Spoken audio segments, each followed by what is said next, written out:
Well, Canada's Cinderella story at its first ever Copa America continues after their thrilling win over Venezuela moved them into the semifinals. Kone steps up. Kone, goal! Oh, Canada! They're going through! Lovely ball indeed. The Canadians carrying a 1-0 lead well into the second half. Venezuela equalized it in the 63rd minute. So we went to penalty kicks, and Ismael Kone nailing the winner in the 6th round. In his post-game comments, Canada's coach, Jesse Marsh, said his team gave Venezuela more than it could handle. Thought that we took Venezuela to the limit, right? And it's a good team, and it's an athletic team. But our team speed and our athleticism, I think that's our goal, is to try to push teams to their limit and see if they can manage us. Joining me now is Brendan Dunlop, co-founder of Canadian Soccer Daily. Brendan, thanks as always for joining us. Hey, Raj, how are you? What a morning. I'm exhausted this morning because I was going to go to bed and the game's on. I started watching, and I'm not a soccer fan, but what a game. Yeah, it's impossible. If you just love living in this country, it was impossible not to get soaked up and swept into that game last night. And I think that's the really incredible part. You know, the Euros are happening right now. I think everyone, a soccer fan or not, is aware that it's soccer season. But never do we have this type of moment in the summer where we're cheering on Canada. And that's the really incredible thing, because not only are we cheering on the Canadian men's national team that's doing well, but they are contending with some of the best teams, in the world. And they'll get to play Argentina again in a semifinal, which just even to say out loud sounds so incredible. Canada won't always be at the Copa America, of course. This is a South American championship where there's been 6 invitees from North America, Canada being one of them. This was in part to prepare the facilities and infrastructure and organization for the World Cup in 2026 that will be here and in the United States and Mexico. But what a moment that this men's program has found themselves in, to be able to not only just participate in this tournament, but reach a semifinal against, at the expense of some incredible and very talented teams. Yeah, let's talk a little bit about the game last night. Did they play as well as I thought they played? Because I'll defer to you, the expert. They looked really solid.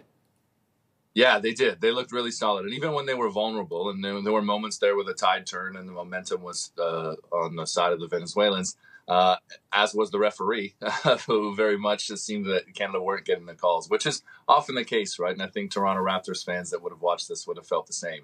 In the NBA playoffs, for some reason, it seems like the calls don't go the Raptors' way. Not trying to suggest anything, but it just feels like those 50-50 calls always go on the other side. That's been the case for Canada throughout this tournament. That's something that they've talked about. And that very much seemed like the case last night in Arlington. There were a lot of questionable fouls, or play was allowed to play on after some serious physical contact, and Canada weathered that. Canada played their game, and under new head coach Jesse Marsh, they do play a very intricate and complicated system that we haven't really seen used successfully on the international stage before. And in just 6 games in charge, he's got them to a semifinal and arguably playing the best football the men's program has ever played. So you are right. The eye test there that Canada did play phenomenally, and it's got them to this point now in a semifinal. Okay, so they lost 2-0 to Argentina in the first round. What do they do differently against Argentina, or do they just keep playing the way they did against Venezuela? I mean, if they play the way they did against Venezuela, they'll find that they'll be opened up, I think.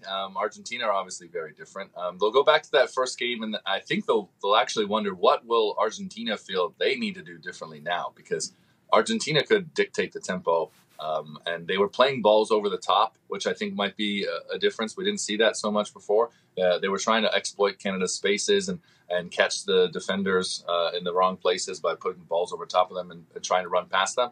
I don't think they'll be able to do that, in part because now the tournament is 2 weeks older. There's some tired legs in Argentina, some tired legs for Canada too, but there's a lot of young legs there. And that's why Jesse Marsh is able to use them as physically and arguably as daunting as he has.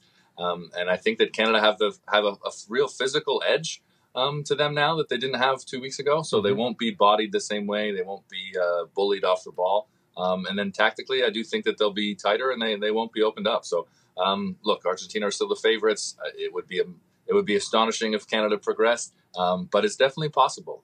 If Argentina prevail, it'll be narrow. And like last night, if it is tied after 90 minutes, there's no extra time. They would go straight to penalties, and in penalties, anything can happen. Yeah.